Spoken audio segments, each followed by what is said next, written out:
Es un honor para nosotros recibir en Un Mundo Alucinante a Carlos Peris para hablar de esto que tengo en mis manos, lo que es la conmemoración de los 50 años de una revista muy especial de estudios paraguayos. ¿Cómo estás, Carlos?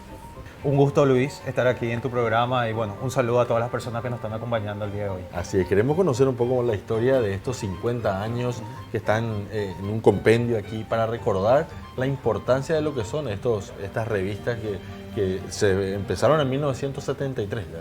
Asimismo, bueno, la revista Estudios Paraguayos, digamos, hoy en día depende de la Universidad Católica Nuestra Señora de la Asunción, más precisamente del Centro de Estudios Antropológicos, pero nace en el año 1973, cuando verdaderamente era muy difícil hacer ciencia en el Paraguay.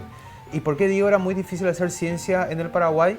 Por dos motivos. La ciencia social estaba empezando, digamos, de una manera muy tímida. Habían muy pocos centros de investigación, pero además también el Paraguay se encontraba en aquella época, digamos, en un régimen no autoritario, que era el de Stroessner, y es muy difícil que se haga ciencia en un lugar en el que no se promueve el libre pensamiento. Entonces es así como en el año 1973, el Centro de Estudios Antropológicos, que en un principio dependía de la Universidad Nacional de Asunción, luego pasa al Ateneo, digamos que para el 73 ya estaba en la Universidad Católica.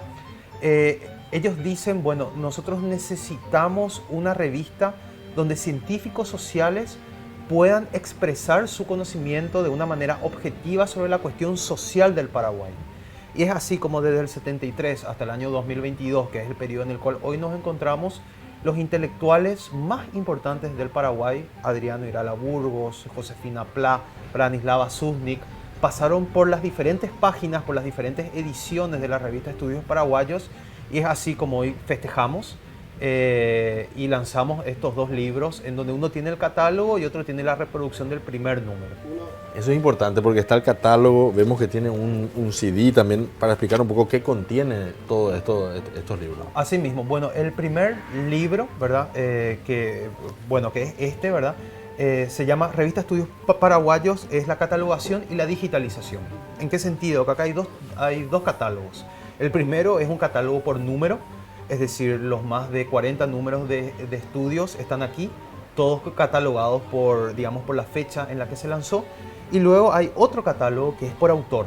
Entonces, por ejemplo, uno puede buscar el nombre de Josefina Pla, para poner un ejemplo, y uno encuentra todos los artículos que escribió Josefina Pla. Y a esto le sumamos un pequeño medio digital, que en este caso es un CD, en donde están todos los números escaneados. Entonces, no es solamente una catalogación, sino que es también una digitalización. Luego está el segundo libro, que es este, ¿no? Que aquí lo que hacemos es que, bueno, los primeros 8 artículos, los primeros 8 de los trabajos que se presentan, fueron escritos por intelectuales del presente, como Mila Rivarola, Ignacio Telesca, Javier Caballero Merlo, Claudio Fuentes, en el que hablan sobre la importancia de la revista para generar ese conocimiento social científico en el Paraguay en estos 50 años, y además se tiene la reproducción completa del primer número que se lanzó en el año 1973. Es decir, son dos libros que se presentan en su conjunto, pero esto por sobre todas las cosas fue un proyecto de investigación. ¿Por qué? Porque se buscó revalorizar, se buscó catalogar, se buscó digitalizar. No se puede pensar en la realidad social del país si es que no se conocen estos textos que estuvieron en una de las revistas científicas más importantes del Paraguay. Así es. Y lo importante también de eso, de lo que marcó esa época, hablar de esos temas, porque es justamente mostrar la realidad en una época en la que se quería ocultar la realidad. Así mismo es. De hecho, cuando empezamos a digitalizar la revista, nos dimos cuenta que la revista lanzaba 2 números por año, desde 1973 hasta 1989, de forma interrumpida. Es decir, todos los años habían, 2 números que se lanzaban en la revista.